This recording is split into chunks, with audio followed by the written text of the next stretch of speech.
This Sportsnet Central update is presented by Atlantis Casino Resort Spa Reno. The Grizzlies up in Portland to take on Dame Dollar and the Blazers. And John Morant, woo, silky smooth there, Jarrell.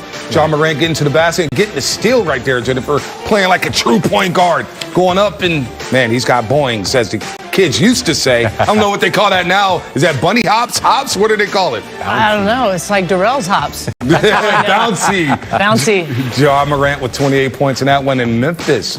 Gains a game on the Portland Trailblazers. You see the Warriors down there tied with the San Antonio Spurs for the 9th spot. Of course, one back in the loss column. Pay attention to the loss column there. Warriors, 2 back in the loss column to Portland and Memphis, and 4 back of the Dallas Mavericks. And the Dallas Mavericks will come to town Tuesday. Gets to go to State Warriors here at Chase Center. We know what happened last time on that back-to-back down in Dallas, Texas. A lot of up and down basketball. Steph Curry scored 57 in a loss against the Dallas Mavericks, but they also dropped 147. Should be a very entertaining game that we'll get to later. But Warriors got to feel good, though, Jennifer, with all these home games left on the standings, looking up at Portland, Memphis, and, of course, the San Antonio Spurs. No doubt. It's that they're at home, and it's who they're playing against, because I think, you know, this really sets the tone. Anything can happen from 6 to 10. So they can move up, they can hang, but, you know, definitely a good stretch in front of them. Great way to close out the season. In training camp, you always talk about protecting the home court.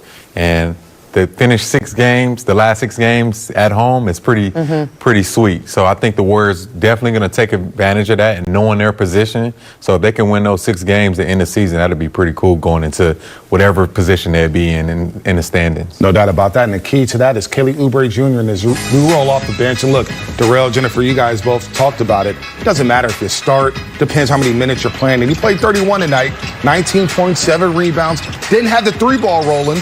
1 for 7 for the 3-point line, but again, 19 off the bench.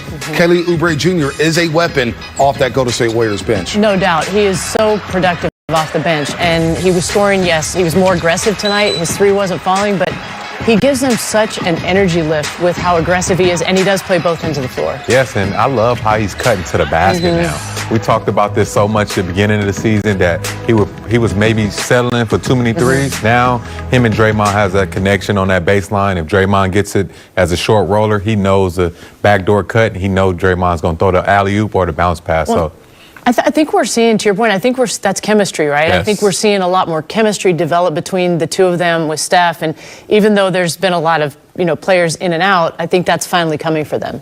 Another added dimension off the bench for the Warriors as they hit the stretch drive. Let's hear from Mark Mulder. Excuse me, not hear from Mark Mulder, but talk about Mark Mulder. Mark Mulder getting his 2nd straight start for the Warriors with Kent Bazemore and Damian Lee out.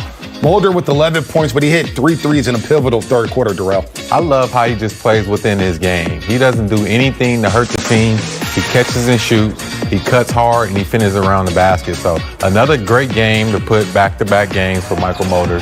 And, yeah, it's looking real good. It's looking like a smart move putting him in that lineup. Yeah, no doubt. And he can hit open threes, which, you know, is much needed. Yes. And so he gives them an element, especially when now Oubre is driving more basket cuts. Having him out there on the perimeter is great. And Darrell, you talked about it on Friday, playing with Steph Curry. How much does that help him play with the stars, Steph and Draymond Green? Listen, when I first got here in 2010, Steph said, if you can make that shot right there, we're going to be good because I'm going to find you all the time, man. He's a willing passer. He's a playmaker as well. So to know a guy is going to make a shot automatic, he's definitely going to be looking for him all the time. So it's always fun playing with guys that you know, needs a lot of attention. You find yourself open a lot. And playing with Steph right now, how could you not find yourself open? He's dropped 30 in 13 of his last 14 games. Let's take a look at tonight's scoreboard here. A 4-point victory over the Sacramento Kings. You see stats up there, Steph's stats up there. Draymond Green with another